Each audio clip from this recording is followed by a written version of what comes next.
Bună ziua! Având în vedere că Aian este foarte nerăbdător și numără zilele, mami, câte zile s-au făcut? Au trecut 7 zile de când am făcut celălalt unboxing, am zis, haide astăzi să-i fac o bucurie. Și îl voi lăsa să mai desfacă un dulce din candy box-ul cu dulciuri americane. Oare ce alege Aian? Ia uitați câte mai sunt. Deci am desfăcut una și mai sunt 11. O să ce alegi? Ce alegi? Rices-ul e ăla ce sperai tu să-l ai? Da. Dar ce-i mai exact? E ca o... O să vezi.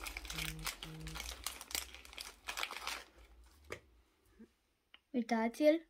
E o ciocolată e de fapt. Da. Un tofifi, un gen tofifi mare. Foarte bun.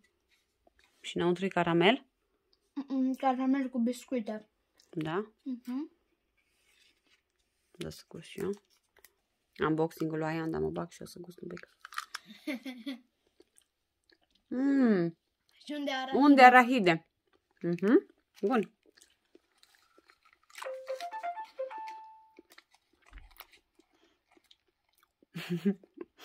Deci da, e bun. Dacă îl mănânc așa, e clar că e bun. Ia, ce mai avem? Scrieți în comentarii cu ce să fac data viitoare. Chiar așa. Ce să desfacem data viitoare? Uite, vi le arăt acum pe toate. Sincer, eu sunt curioasă de bețele. De bețele astea sunt curioasă. Și eu de biscuiți de la M&M's. Biscuiți la M&M's. Cred că o să fie bun, dar cred că toate spune. De fapt, știți cum vreau să faceți? Votați în comentarii și cele mai multe comentarii cu M&M's sau lemn dulce, cred, nu știu sigur, care o să aibă mai multe comentarii, pe ăla o să-l încerc data viitoare. Na, bun, așa facem. Până data viitoare, vă dorim să nu mâncați multe dulciuri, să aveți o viață sănătoasă, să stați pe PS, dar nu prea mult. Să vă jucați cu... Sau pe ce aveți voi, da. Să vă jucați cu prietenii voștri, cu părinții voștri să vă jucați. Și ei cu voi.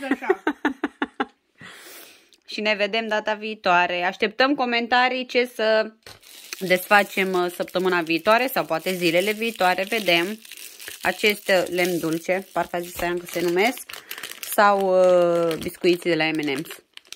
Vă pupăm, să aveți o zi însorită, că la noi este mult, mult soare. La revedere! La revedere!